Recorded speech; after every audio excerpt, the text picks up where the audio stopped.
Hello students, welcome to my channel. So student, जैसा कि अगर आप लोग अपने बीए फर्स्ट ईयर के फर्स्ट सेमेस्टर में इंग्लिश लिटरेचर पढ़ते हैं और अगर ये आपका मेजर पेपर है तो जो आपका न्यू सिलेबस है एनईपी 2020 के अकॉर्डिंग वो मैंने अपलोड कर दिया है और मैं आपकी क्लास भी स्टार्ट कर दी हूँ, जिसमें मैं आपके सभी वीडियोज़ जैसे कि यूनिट वाइज वीडियोज़ अपलोड कर रही हूँ। तो आप लोग मेरे चैनल पर विजिट करके अपने सभी टॉपिक को पढ़ सकते हैं। तो स्टूडेंट्स देखिए, जो आपका यूनिट नंबर 3 है इंग्लिश लिटरेचर में वो है प्रोज डिवाइसेस, यानी कि गद्य युक्तियाँ। प्रोज मतलब होता है गद्य, डिवाइसेस यानी युक्तियाँ। तो प्रोज डिवाइसेस कितनी हैं वही आपको पढ़ना है। देखिए, आपके सिलेबस में प्रोज डिवाइसेस पूरे 14 दी गई हैं, जिसमें पहला है थीम, फिर point of view, sentence pattern, imagery, tone, mood, analogy, anecdote, antithesis, aphorism, diction, inversion, humour and pathos. ये 14 प्रोज डिवाइसेस आपके सिलेबस में दी गई हैं जो आपको पढ़ना है। और आज की वीडियो में हम पूरे को बहुत अच्छे से पढ़ेंगे और समझेंगे। तो सबसे पहले है थीम। तो आइए इसको पढ़ते हैं। थीम का मतलब होता है विषय या फिर विषय वस्तु। देखिए, a literary theme is a main idea और अनलीडिंग मीनिंग और राइटर एक्सप्लोर्स इन ए नॉवेल, शॉर्ट स्टोरी और अदर लिटरेरी वर्क।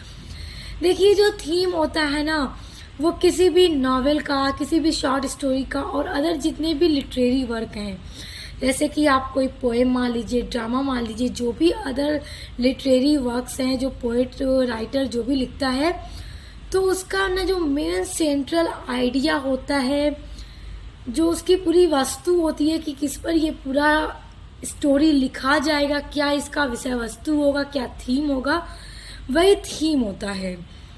और ये बिना थीम के कोई भी स्टोरी, कोई भी नॉवेल, कोई भी आपको पोएम या फिर कोई ड्रामा आपको नहीं मिलेगा।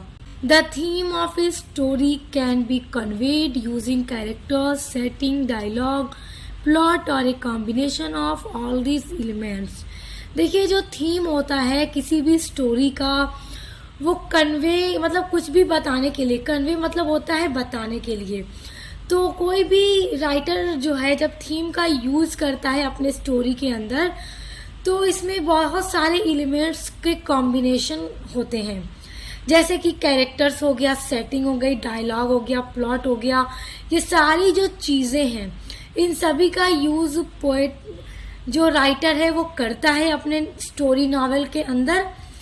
तो वही होता है थीम। और याद रखिएगा, थीम में ये सारी चीज़ें इंक्लूड करता है। कैरेक्टर्स, क्या कैरेक्टर होंगे स्टोरी के अंदर, क्या सेटिंग होगी यानी क्या जगह होगा, क्या टाइम होगा, डायलॉग कैसे होंगे, प्लॉट कैसा होगा यानी कथानक स्टोरी का कैसा होगा, ये सारे एलिमेंट्स इंक्लूड होते हैं। तो वही होता है थीम। आपका सेकेंड प्रोज डिवाइसेस है point of view. Point of view का मतलब होता है दृष्टिकोण। देखिए, अगर आप कोई स्टोरी सुना रहे हैं, हो सकता है आप अपनी स्टोरी सुना रहे हैं, तो अगर आप किसी को भी अपनी स्टोरी सुनाएंगे तो आप वहाँ पर आई और वी का यूज़ करेंगे, यानी मैं या फिर हम सब, यानी कि आप खुद सुनाएंगे। और अगर आप किसी और की स्टोरी सुनाएंगे सेकेंड पर्सन की, तो आप वहाँ पर उसको यू का यूज़ करेंगे, यानी कि तुम या फिर आप। और अगर आप किसी थर्ड पर्सन की स्टोरी को सुना रहे हैं, तो आपका पॉइंट ऑफ व्यू क्या है स्टोरी सुनाने का? Third person. तो आप वहाँ पर शी, ही यानी कि वह या उसने या फिर दे, वे लोग, इस तरह के वर्ड्स को आप स्टोरी को सुनाने में यूज़ करेंगे। तो वही पॉइंट ऑफ व्यू होता है। जब भी कोई राइटर स्टोरी को लिखता है तो वो पॉइंट ऑफ व्यू भी बहुत इम्पॉर्टेंट डिवाइस होता है, जिसमें वो उसको यूज़ करता है। Point of view in a literature refers to the narrator of a story who is describing the action in a story.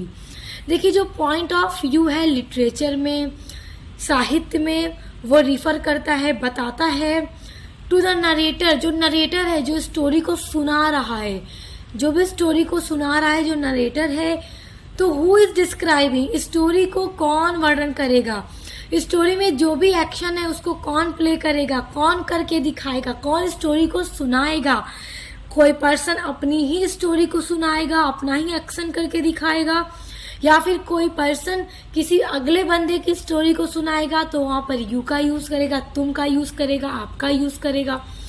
और थर्ड पर्सन का अगर यूज करेगा तो वहां पे शी, ही या फिर दे का यूज करेगा।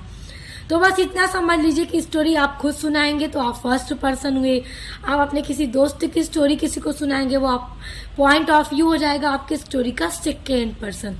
अगर आप किसी थर्ड पर्सन की स्टोरी सुनाएंगे तो आपका पॉइंट ऑफ व्यू हो जाएगा थर्ड पर्सन। देखिए अब हम इसमें देखेंगे टाइप ऑफ पर्सन्स, यानी कि एक स्टोरी में कितने तरह के लोग हो सकते हैं। देखिए फर्स्ट पर्सन हो सकता है जो खुद अपनी ही कहानी को सुनाएगा, अपने लाइफ में जो भी चीजें हो रही हैं जब वो सुनाएगा। और सेकेंड पर्सन की अगर राइटर किसी अगले बंदे की स्टोरी को सुना रहा है। और थर्ड पर्सन यानी कि आप दो लोग बैठ के किसी तीसरे पर्सन की बात कर रहे हैं तो वो हो जाएगा स्टोरी का थर्ड पर्सन। तो ये तीन तरह के वे होते हैं किसी भी स्टोरी को डिस्क्राइब करने के लिए। देखिए यहाँ पे फर्स्ट पर्सन जो आई या फिर वी का यूज करेगा, सेकेंड पर्सन जो आपका अगर किसी सेकेंड पर्सन की स्टोरी सुनाएंगे यू का यूज करेंगे, और थर्ड पर्सन के लिए शी, ही या फिर दे का यूज होता है। तो यही होता है पॉइंट ऑफ व्यू। अब देखिए थर्ड है आपका सेंटेंस पैटर्न। देखिए सेंटेंस पैटर्न का मतलब होता है वाक्य का स्वरूप। आप चलिए इसको थोड़ा सा सिंपल से समझिए। देखिए अगर आपको कोई स्टोरी लिखना है, आप कुछ लिखना चाहते हैं, तो अब आप सोचेंगे कि मैं किस तरह के सेंटेंस का, वर्ड्स का, फ्रेजेस का यूज करूं। आप ये सारी चीजें सोचेंगे। और देखिए जब भी कोई स्टोरी आप लिखेंगे तो वो ग्रामेटिकली यानी ग्रामर्स के रूल्स जो हैं उनको बहुत अच्छे से फॉलो करना होगा, कहीं पर मिस्टेक नहीं होनी चाहिए। तो कोई भी राइटर जब कोई स्टोरी लिखने के बारे में सोचता है तो वो सेंटेंस जो होते हैं, जो वाक्य होते हैं जिनको वो लिखेगा, जिन वाक्यों में वो अपनी कहानी को लिखेगा, तो वो उसका पूरा स्वरूप बनाता है कि किस तरह से वो लिखेगा। देखिए sentence pattern means an arrangement of words. Sentence pattern का मतलब ही होता है कि शब्दों का अरेंज करना। तो राइटर सबसे पहले शब्दों को पूरा अरेंज करता है कि किस तरह के वर्ड्स को यूज करेगा। अब जैसे मान लीजिए कोई भी राइटर अगर एक सैड स्टोरी लिख रहा है तो वहाँ पे वो ऐसे ही वर्ड्स को यूज करेगा जो पढ़ने में सैड हों। वहाँ पे जो हंसी मजाक वाले वर्ड्स हैं उनका यूज नहीं करेगा। A sentence pattern refer to the different types of phrases and clauses used in the sentence and how the writer changes the structure of sentence. देखिए जो भी सेंटेंस पैटर्न है, जो वाक्य का स्वरूप है, वो रिफर करता है to the different type of phrases, यानी अलग अलग प्रकार के फ्रेज जो होते हैं या फिर जो क्लॉजेस होते हैं उनका यूज राइटर को कहाँ पर करना है, कहाँ पर उनको यूज करना है और किस तरह के अपने स्टोरी में उसको लिखना है, उन सारी चीज़ों का स्ट्रक्चर बनाता है, पूरे सेंटेंस को अरेंज करता है। The basic sentence pattern is subject, verb and object. जो मेन सेंटेंस पैटर्न होते हैं वो यही होते हैं कि सब्जेक्ट, वर्ब या ऑब्जेक्ट का कहाँ पर राइटर यूज करेगा और सारी चीज़ें एकदम ग्रामेटिकली करेक्ट होनी चाहिए। तो बस इतना याद रखिए कि सेंटेंस पैटर्न में क्या होता है, शब्दों को अरेंज करता है कि कहाँ पर कौन से फ्रेजेस को, क्लास को वो यूज करेगा और किस तरह से शब्दों को लिखेगा, किस तरह से अपने स्टोरी को वो लिखेगा। आपका नेक्स्ट प्रोज डिवाइसेस है इमेजरी। इमेजरी मतलब कल्पना। अब जैसे कोई कहते हैं ना इमेजिन करो यानी कल्पना करो, तो इमेजरी मतलब कल्पना होता है। देखिए इमेजरी जो है वो भी एक बहुत ही इम्पॉर्टेंट प्रोज डिवाइस है और हर राइटर अपने स्टोरी को लिखने से पहले इमेजरी, इस प्रोज डिवाइस को यूज जरूर करता है जब वो स्टोरी लिखता है। तो आइए आप समझते हैं कि ये क्या है। Imagery is a literary device use in poetry, novels and other writings. देखिए जो इमेजरी है, जो कल्पना है, वो एक लिटरेरी डिवाइस है जिसका यूज होता है पोएट्री को लिखने में। जब कोई पोएट पोएट्री लिखता है वहाँ पे यूज करता है इमेजरी को। कोई राइटर अगर नॉवेल लिख रहा है या फिर कोई भी अदर राइटिंग, शॉर्ट स्टोरी लिख रहा है, स्टोरी लिख रहा है, ड्रामा लिख रहा है, सभी में इमेजरी का यूज राइटर करता है। That uses vivid description that appeals to a reader's senses to create an image or idea in their minds. देखिए इमेजरी का यूज इसलिए होता है, देखिए विविध का मतलब होता है जीवंत, जैसे कि कोई भी जीवंत चीजों का इमेजिन हो जाना अपने मन में। जैसे मान लीजिए आप कोई स्टोरी पढ़ रहे हैं, आप रीडर हैं, आप पढ़ रहे हैं, तो अब उसमें जैसे जैसे आप पढ़ते जा रहे हैं, आप मान लीजिए कोई स्टोरी पढ़ रहे हैं, तो जैसे जैसे आप उसको पढ़ते जा रहे हैं तो आपकी आंखों में, आपके मन में उसी तरह का एक चित्र बनता जा रहा है, इमेज बनती जा रही है कि मतलब ऐसे हुआ, फिर ऐसे हुआ, ऐसे हुआ। जैसे ही आपने फर्स्ट सेमेस्टर में मान लीजिए पढ़ा था द लेमेंट, एक शॉर्ट स्टोरी है, तो क्या था कि जो आयोना था वो बैठा हुआ था उदास में और बर्फ गिर रही थी एकदम, उसका घोड़ा और वो दोनों बर्फ में जमे हुए थे। मतलब ऐसा लग रहा था कि दोनों में पूरा ऊपर ऊपर पूरा ही बर्फ है।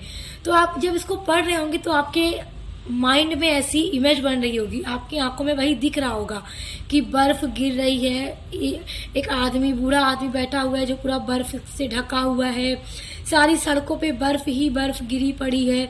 मतलब इस तरह से आंखों में दिखता है ना, मन में चित्र बनता है ना जब आप चीजों को पढ़ते हैं, स्टोरी को, तो वही इमेजरी होता है कि इमेजरी का यूज हर राइटर अपने स्टोरी में करता है ताकि जब रीडर उसके स्टोरी को, उसके नॉवेल को पढ़े तो वो सारी चीजों को अपने माइंड में, अपने दिमाग में उसका एक इमेज बना पाए। तो वही होता है कि देखिए क्रिएट एन इमेज और आइडिया, उसके मन में इमेज और आइडिया क्रिएट होते हैं, उनके मन में जो भी चीजें वो पढ़ रहे होते हैं या फिर देख रहे होते हैं या फिर सुन रहे होते हैं। क्योंकि हो सकता है कोई आपको स्टोरी सुनाए या फिर हो सकता है आप खुद पढ़ें, तो आप पढ़ेंगे या सुनेंगे आपके मन में चित्र बनता जाएगा, वही होता है इमेजरी। नेक्स्ट आपका प्रोज डिवाइसेस है टोन। टोन का मतलब होता है लहजा। अब देखिए हर बात को कहने का हर इंसान में एक लहजा होता है कि वो किस लहजे में अपनी बात को कह रहा है या किस लहजे में कहेगा, तो वही टोन होता है। तो जब कोई भी राइटर स्टोरी लिखता है तो स्टोरी में हर राइटर का अपना लहजा होता है, टोन होता है कि क्या टोन है राइटर का स्टोरी में। देखिए tone reveals the narrator's attitudes as conveyed by their specific word choice. देखिए टोन रिवील्स, देखिए जब भी कोई राइटर लिख रहा है अपनी स्टोरी को तो जो टोन होता है, टोन का मतलब लहजा, तो वो रिवील करता है, प्रकट करता है दैट नरेटर्स एटीट्यूड। नरेटर्स का मतलब होता है जो भी स्टोरी को बता रहा है। अब मान लीजिए राइटर ही लिख रहा है और कुछ बता रहा है, तो जो टोन होता है वो राइटर के एटीट्यूड को बताता है, जैसा कि bye their specific word choice, और विशिष्ट शब्द चयन, जो भी शब्द राइटर चूज करके लिखा होगा अपने स्टोरी को, तो उसी शब्दों के लहजे में वो अपने एटीट्यूड को दिखाता है। अब मान लीजिए जैसी स्टोरी लिखी होगी उसने कुछ सेंटेंस पैटर्न बनाया होगा और उसके बाद ही तो स्टोरी को लिखा होगा। अभी हमने सेंटेंस पैटर्न पढ़ा है ऊपर, तो जिस तरह के वर्ड्स को वो चूज करके लिखा होगा अपनी स्टोरी को, तो वो उसी के वर्ड्स को ही पढ़ के पता चल जाएगा कि राइटर का क्या लहजा है स्टोरी में, क्या एटीट्यूड है। एटीट्यूड दैट इज कैरेक्टर और नरेटर टेक्स टुवर्ड ए गिवन सब्जेक्ट। देखिए जो एटीट्यूड होता है, जो भी स्टोरी के अंदर राइटर का लहजा होता है, बात करने का जो तरीका होता है, तो वो कैरेक्टर को या फिर नरेटर को, जो स्टोरी में मेन कैरेक्टर है या जो भी स्टोरी का नरेटर है जो स्टोरी का वर्णन कर रहा है, उसको लेकर जाता है आगे की ओर गिवन सब्जेक्ट। जो भी सब्जेक्ट होता है पूरी स्टोरी का, क्योंकि देखिए एक स्टोरी का पूरा थीम होता है, किस तरह स्टोरी धीरे धीरे धीरे धीरे आगे बढ़ती है और एंड तक पहुंचती है। तो जाहिर सी बात है जो उसमें कैरेक्टर होगा उसका लहजा ही उसको मेन एंड जो सब्जेक्ट है वहां तक लेकर जाता है। तो टोन से आप इतना याद कर लीजिए कि ये लहजा होता है। कि अगला आपका प्रोज डिवाइसेस है मूड। मूड का मतलब होता है मनोदशा। जो हमारा मूड होता है ना, हमारा मूड कैसा है, किस टाइम कैसा है, उसी मूड की बात हो रही है यहाँ पे। तो देखिए मूड भी एक बहुत ही इम्पोर्टेंट प्रोज डिवाइस है जिसका यूज राइटर अक्सर अपने वर्क में करता है। तो आइए इसको समझते हैं। The definition of mood in literature can best be understand as the emotion the author strive to evoke in the reader. देखिए यहाँ पे मूड रहेगा, ओके। तो देखिए साहित्य में यानी लिटरेचर में मनोदशा, मूड को बोलते हैं मनोदशा, तो लिटरेचर में मनोदशा की जो डेफिनेशन है, जो परिभाषा है, उसको सबसे अच्छी तरह से एक भावना के रूप में समझा जा सकता है कि जो मूड है वो एक इमोशन है, एक भावना है। उसी मूड में हम उसी तरह से हम उसको समझ सकते हैं। जैसे मान लीजिए कब हमारा मूड कैसा है, ये तो हमारी जो भावना जैसी होती है। मान लीजिए अगर कोई कुछ वक्त हमारे साथ कुछ बुरा हो रहा हो, जो चीज़ें हमें पसंद ना आ रही हो, उस टाइम हम ऐसा लगता है कि जैसे हम बहुत हर्ट होते हैं और हमारा मूड पूरी तरह से ऑफ हो जाता है। तो मूड जब जैसा होगा ये इमोशन के ऊपर डिपेंड करता है। तो हम एक भावना से मूड को सबसे अच्छी तरह से समझ सकते हैं। और देखिए द ऑथर जो लेखक होता है strive to evoke in the reader. Reader का मतलब होता है पाठक जो स्टोरी को पढ़ रहा है, और ऑथर मतलब लेखक जो स्टोरी को लिखा है। तो स्टोरी को लिखने वाला जो लेखक होता है वो अपने रीडर को जगाने के प्रयास के लिए ही स्टोरी में मूड को लेकर आता है कि जैसा मूड होगा उसी तरह से मेरे जो रीडर हैं वो पढ़कर और भी ज़्यादा जागृत होंगे, जाग उठेंगे। यानी अपने रीडर को जगाने का प्रयास करने के लिए ही जो राइटर है वो स्टोरी के अंदर मूड डिवाइस को यूज़ करता है। देखिए बहुत टाइम ऐसा होता है ना कि जब हम कोई स्टोरी पढ़ते हैं और उसमें कुछ ऐसा हो जाता है जिनको पढ़ के हमें लगता है यार मतलब जैसे हमारे जो इमोशंस हैं वो जाग जाती हैं। तो इसीलिए और हमारा मूड क्या है एकदम अजीब तरह का हो जाता है, जैसे कि ये क्या हो गया, हमें भी ऐसे का ऐसे होता है ना कभी कभी ऐसा। तो वही होता है मूड। देखिए the author's can generate stories mood through different techniques. देखिए जो ऑथर है वो जनरेट कर सकता है, उत्पन्न कर सकता है स्टोरी में मूड को अलग अलग डिफरेंट टेक्निक्स यानी अलग अलग तकनीकों से। जो राइटर है वो स्टोरी के अंदर मूड को जनरेट कर सकता है अपने रीडर्स के लिए, all of which are done through use of language. और सबसे अच्छा तरीका क्या होता है मूड को जनरेट करने का स्टोरी के अंदर? लैंग्वेज का सही उपयोग। जब राइटर अपने लैंग्वेज का एकदम सही यूज करता है स्टोरी में, तो जो भी रीडर है जो इसकी स्टोरी को पढ़ रहे हैं वो बहुत ही ज्यादा उससे क्या होता है जागृत हो उठते हैं और उनका मूड बहुत अच्छा हो जाता है। तो जैसे कि आप सारी चीज़ों को एकदम रियल लाइफ में लेकर समझिए कि जो भी इमेजरी, टोन, मूड, क्या सारी चीज़ें हैं, तो वही एक स्टोरी के अंदर भी होता है। का सेवेंथ प्रोज डिवाइस है एनालॉजी। एनालॉजी मतलब होता है समानता, यानी कि सिमिलर, एक जैसा। अब देखिए एक comparison between two things that shows a way in which they are similar features. देखिए किसी भी दो चीज़ों के बीच में एक रास्ता होता है कि दोनों की जो फीचर्स हैं वो सिमिलर है, दोनों के बीच में तुलना करना। एक कंपैरिजन बिटवीन टू थिंग्स यानी दो चीज़ों के बीच में तुलना करना और ये बताना, ये शो करना कि इन दोनों चीज़ों के बीच में जो भी फीचर्स हैं, जो भी विशेषताएं हैं वो एक जैसी ही हैं, सिमिलर हैं। और अलग अलग जो चीज़ें होती हैं, जो दोनों चीज़ों के बीच हम कंपेयर करेंगे, वो दोनों अलग अलग टाइप की चीज़ें होंगी और उन्हें हम एक जैसा दिखाएंगे कि ये दोनों चीज़ें सिमिलर हैं। तो वही होता है एनालॉजी। देखिए analogy word come from Greek word analogia. देखिए जो एनालॉजी वर्ड है वो ग्रीक शब्द के एनालॉजिया से आया है। It is made of two word, और जो ये एनालॉजिया है वो टू वर्ड से बना है, एक एना एंड दूसरा लोगोस। एना मीन्स होता है अपॉन एंड लोगोस मीन्स होता है रेशियो। वेन, देखिए यहाँ पे वेन रहेगा, एंड वेन वी कंपेयर, जब हम कंपेयर करते हैं, तुलना करते हैं टू ऑब्जेक्ट्स का, और इट इज़ एन एनालॉजी। यानी कि जब भी हम किसी भी दो ऑब्जेक्ट, दो चीज़ों का तुलना करते हैं कि ये दोनों चीज़ें सिमिलर हैं, एक जैसा उन्हें हम दिखाते हैं, तो वो होता है एनालॉजी।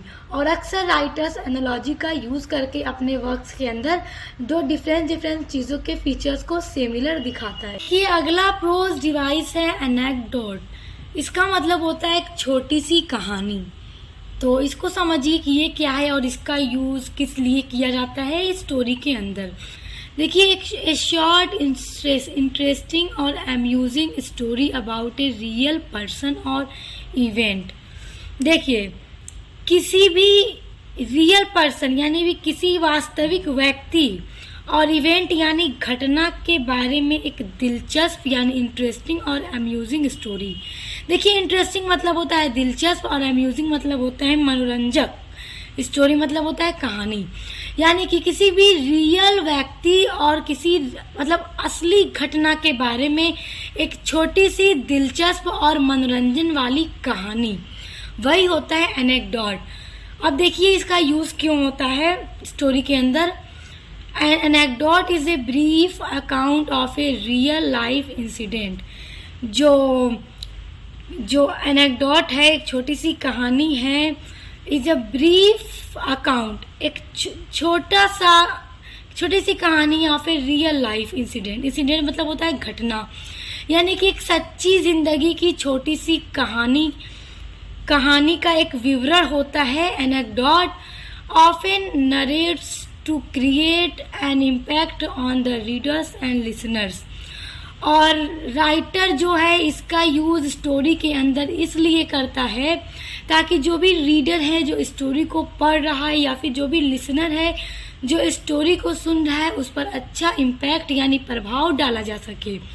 जैसे कि आप लोग जब कोई भी ऐसी स्टोरी पढ़ते होंगे जिसमें किसी भी इंसान की ज़िंदगी के बारे में बताया जाता है, जैसे कि ये कभी भी रियल मतलब फेक नहीं होता है, ये किसी भी इंसान की सच्ची जिंदगी की कोई एक घटना के बारे में होता है और उसको राइटर इसलिए लिखता है अपनी स्टोरी में ताकि जो भी रीडर और जो भी लिसनर है उसके ऊपर अच्छा प्रभाव पड़ सके, उसके ज़िंदगी के इन घटनाओं का या फिर इन सारी जो भी उसके साथ हुए हों उन सारी चीज़ों का अच्छा रीडर पर इफेक्ट पड़ सके। अब जो अगला प्रोज डिवाइस है वो है एंटीथेसिस। एंटीथेसिस का मतलब होता है उल्टा, अपोजिट या फिर विलोम।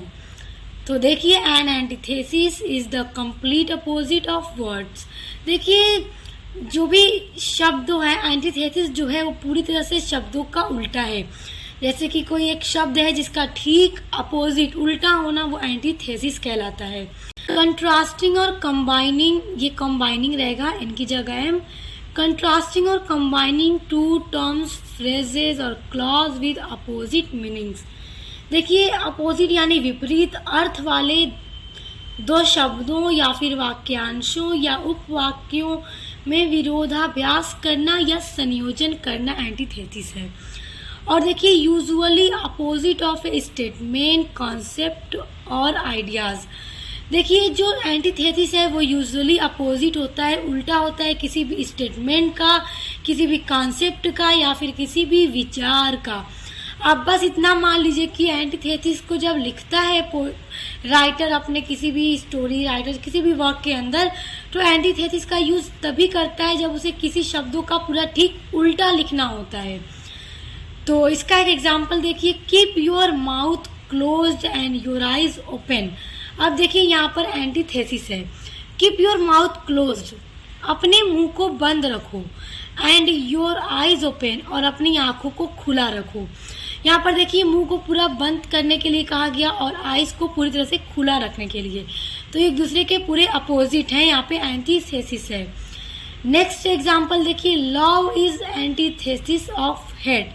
अब प्यार जो है, लव जो है वो हेट का यानी नफरत का पूरी तरह से अपोजिट है। तो जहाँ पर राइटर को इन दोनों के बीच में उल्टा दिखाना होगा तो वो लव के साथ हेट का ही यूज़ करेगा कि दोनों के बीच में क्या है, पूरी तरह से एंटीथेसिस है, अपोजिट है। तो इस तरह से आप आई होप समझ गए होंगे कि एंटीथेसिस क्या है। ये नेक्स्ट जो प्रोज डिवाइसेस है वो है एफोरिज्म। एफोरिज्म का मतलब होता है कहावत। और देखिए जो कहावत होती है ना वो एकदम सच्चाई पर होती है और एकदम किसी भी एक सच बात पर, सच्ची बात पर बोली जाती है। जैसे कि मान लेते हैं अगर कोई इंसान ऐसा है जो हर तरह का काम कर लेता है, हर फन मौला है, तो हम उसको क्या कहते हैं, हर फन मौला है, या फिर ऑलराउंडर, इंग्लिश में हम उसको ऑलराउंडर कहते हैं। तो ये कहावत ही तो है। या फिर कहते हैं ना, नेकी कर दरिया में डाल, ये भी एक कहावत है। तो अब देखिए, an aphorism is a short phrase और statement that expresses an important truth about life. अब देखिए जो एफोरिज्म है वो एक कहावत है, एक शॉर्ट फ्रेज होता है या फिर एक छोटा सा स्टेटमेंट होता है। जैसे ऑलराउंडर एक छोटा सा फ्रेज ही तो है, और एक कहावत ही है जो हर काम को करने में माहिर होगा उसको हम क्या कहेंगे, हरफन मौला ऑलराउंडर है। तो वो एक छोटा सा स्टेटमेंट है या फिर एक छोटा सा फ्रेज है जिसका यूज हम कब करते हैं, किसी भी इम्पॉर्टेंट ट्रूथ अबाउट लाइफ, यानी कि जिंदगी की से जुड़ी किसी भी सच्ची बात को कहने के लिए कहावत का यूज किया जाता है। एग्जाम्पल देखिए, action speaks louder than words. जो एक्शन है, जो क्रिया है, वो स्पीक बोलता है लाउडर देन वर्ड्स, यानी शब्दों से तेज। लाउडर मतलब तेज, तो शब्दों से तेज एक्शन यानी कार्य बोलता है। ये भी एक कहावत ही है। अब जैसे बहुत लोग होते हैं ना, सिर्फ बोलते हैं, करके कुछ नहीं दिखाते, तो इसीलिए कहा जाए कि मतलब बोलने से अच्छा है करके दिखाओगे तो यकीन हो जाएगा कि मतलब हाँ तुम जो कहते थे वाकई तुमने कर लिया। देखिए जो कहा जाता है ना, जो गरजते हैं वो बरसते नहीं, तो एक कहावत ही तो है, जो गरजते हैं वो बरसते नहीं। इंग्लिश में कह लीजिए action speaks louder than words. अब दूसरा देखिए, an apple a day keeps the doctor away. अगर कहा जाता है ना कि अगर एक सेब रोज खाया जाए तो वो हमें डॉक्टर से दूर रखता है, क्योंकि सेब जो है इतना ज़्यादा फायदेमंद है इंसान के लिए कि अगर इंसान डेली अपने लाइफ में रोज एक सेब खाए तो वो डॉक्टर से दूर रहेगा, उसे कोई बीमारी नहीं होगी। तो ये भी एक कहावत है कि an apple a day keeps the doctor away. तो आई होप एफोरिज्म यानी कहावत क्या है आप समझ गए होंगे, और राइटर जो है कभी कभी एफोरिज्म का यूज भी अपने वर्क्स में करते। अगला प्रोज डिवाइसेस है डिक्शन। डिक्शन का मतलब होता है शब्द चयन या शब्दों को चुनना। देखिए diction is a literary device. जो डिक्शन है, जो शब्द चयन है, वो एक लिटरेरी डिवाइस यानी साहित्यिक युक्ति है। That's the choice of words और स्टाइल, जो कि चॉइस ऑफ वर्ड्स यानी शब्दों को चूज करना और स्टाइल यानी शैली को चूज करना होता है। Used by writer in order to convey their message. अब देखिए इसको एकदम सिंपल सी अपनी भाषा में समझिए। देखिए किसी भी राइटर को जब कोई भी चीज लिखना होता है तो वो सबसे पहले शब्दों का चयन करता है, यानी शब्दों को चुनता है डिक्शनरी से कि किन किन शब्दों को वो यूज करेगा अपने किसी भी बात को बताने के लिए अपने रीडर को।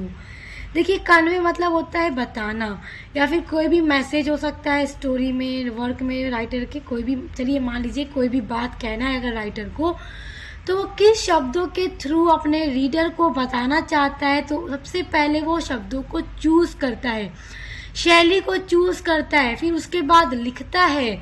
तो जब लिखता है तो उसके रीडर पढ़कर इजीली उसको समझ जाते हैं कि राइटर इस वर्क में हमसे क्या कह रहा है। तो वही होता है शब्द चयन। अगर आप कोई अपनी बात किसी से कहनी है तो आप क्या सोचेंगे, मैं किस तरह से कहूँगा, मतलब मैं इस तरह से बोलूँगा तो हो सकता है वो समझ जाए। तो आपने शब्दों को पहले चूज किया कि मैं इसी तरह से कहूँगा या कहूँगी, ताकि वो मेरी बात को समझ जाए। तो उसी तरह राइटर भी लिखने से पहले शब्दों को चूज करता है। इन लिटरेचर, साहित्य में, the word used by an author can help establish A distinct voice and style. Literature में यानी साहित्य में words used by an author, शब्दों का यूज राइटर के द्वारा किया जाता है। स्टैब्लिश मतलब बनाने के लिए या फिर स्थापित करने के लिए। डिस्टिंक्ट वॉइस एंड स्टाइल, जो भी राइटर की वॉइस है या फिर जो भी उसका स्टाइल है उसको स्टैब्लिश करने के लिए, उसको स्थापित करने के लिए राइटर अपने वर्क में शब्दों को यूज करता है ताकि उसका रीडर उसकी बात को अच्छे से समझ जाए। तो उन्हीं तरह के सिंपल वर्ड को यूज करता है ताकि आप पढ़ के अच्छे से समझ। अगला प्रोज डिवाइसेस है इन्वर्जन, यानी इसका मतलब होता है उलट देना। जो भी शब्द होते हैं उसको राइटर क्या करता है, उलट पुलट देता है, इन्वर्जन कर देता है। तो इसको पहले समझिए ये क्या है, आप इसको अच्छे से समझ जाएंगे। एग्जाम्पल के थ्रू आपको अभी बताऊंगी इसको। देखिए an inversion occurs when the writer changes the normal order of words. देखिए अकर मतलब होता है ना घटित होना, कि कब ये स्टोरी के अंदर घटित होता है। देखिए जब भी राइटर अपने शब्दों को चेंज कर देता है, सामान्य क्रम में उनको बदल देता है, तो वह उलट जाते हैं। They are reserved. रिजर्व्ड मतलब उलट जाते हैं, वो बदल जाते हैं। राइटर अपने जो शब्दों को लिखा होता है उनको इधर का उधर कर देता है। Therefore leading to a different kinds of effect. तो इसीलिए वो एक अलग तरह का प्रभाव डालते हैं। An inversion is usually done to emphasis a particular statement. देखिए, एन इन्वर्जन जो है, जो इन्वर्जन होता है, उलट देना होता है शब्दों को, उसका यूज सामान्य तौर पर राइटर अपने वर्क में कब करता है। देखिए, एम्फेसिस मतलब होता है जोर डालने के लिए। ए particular statement, way of thinking for the reader. देखिए, इन्वर्जन सामान्यतः तब घटित होता है जब पाठक यानी रीडर को किसी विशेष कथन पर जोर देना हो या फिर सोचने के तरीके पर जोर देना हो, यानी वे ऑफ थिंकिंग। अब देखिए, जब आप कोई चीज़ पढ़ते हैं, कोई स्टोरी आप पढ़ते हैं, तो जैसे कि उसमें लिखा होता है कि, जैसे मान लीजिए उसमें लिखा है I am going to my home, मैं अपने घर जा रहा हूँ। I am going to my home. तो अगर इसका इन्वर्जन कर दिया जाए, तो इसको उलट दे अगर राइटर, तो कैसे हो जाएगा, my home going I am, यानी कि मैं मेरे घर जा रहा हूँ। तभी वही बात है। मगर आप जब उसको पढ़ते हैं अपने स्टोरी में, तो आप क्या कहते हैं, यार ये तो मिस प्रिंट हो गया, गलत लिख दिया इस बुक के अंदर, ऐसे नहीं, ऐसे होता है।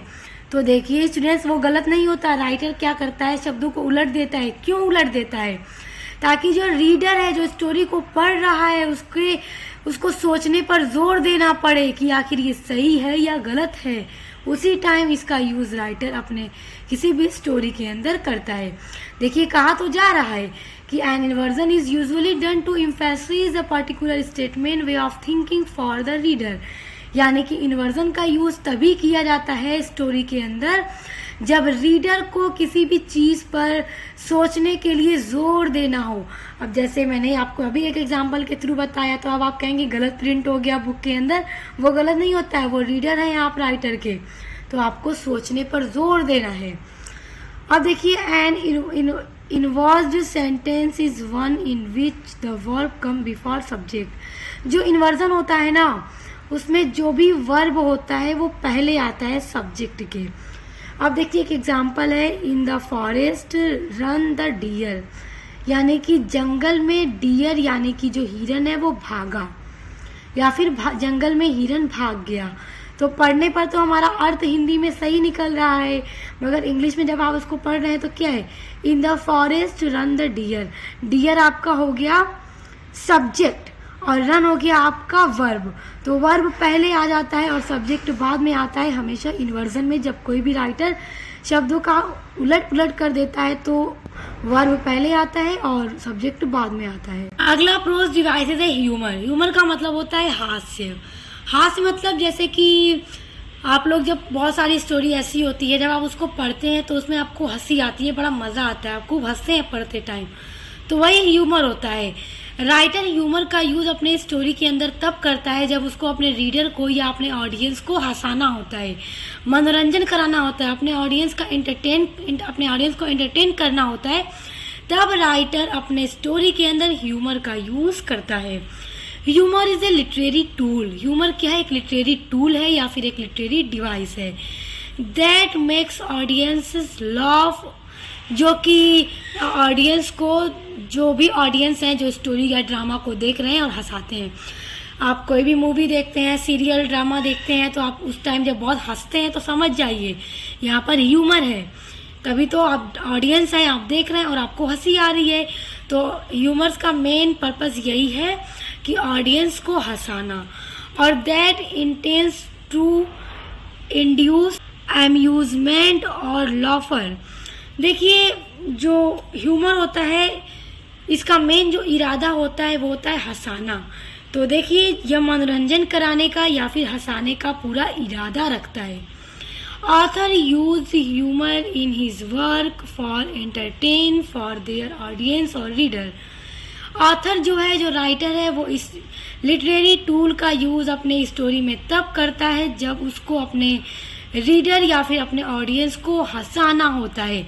जब आप हंसते हैं ना स्टोरी पढ़ के या ड्रामा देख के, समझ जाया करिए यहाँ पे ह्यूमर का यूज हो रहा है। अगला है आपका प्रोज डिवाइसेस पैथोस। ये आपका लास्ट प्रोज डिवाइसेस है और सभी प्रोज डिवाइसेस बहुत इंपॉर्टेंट हैं और ये अक्सर आपके ना वेरी शॉर्ट में आते हैं। वेरी शॉर्ट में जब आते हैं ना तो बस दे देता है डिफाइन ह्यूमर, डिफाइन पैथोस या what do you mean by inversion, what do you mean by sentence pattern, इस तरह से। और अगर लॉन्ग में दे देगा तो आपको समझ लीजिए पूरा ही एक्सप्लेन करना होगा, क्योंकि शॉर्ट में तो बस एक ही देगा, 1 से 2 4 दे देंगे, क्योंकि 10 क्वेश्चन भी शॉर्ट में दिए जाते हैं तो कई सारे आपसे प्रोज डिवाइसेस पूछे जा सकते हैं। तो देखिए पैथोस का मतलब होता है दया या करुणा।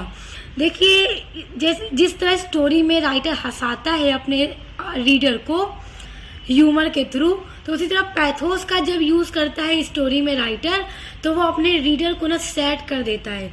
मतलब स्टोरी को देखकर या पढ़ के जो रीडर है वो बहुत ज़्यादा सैड हो जाता है।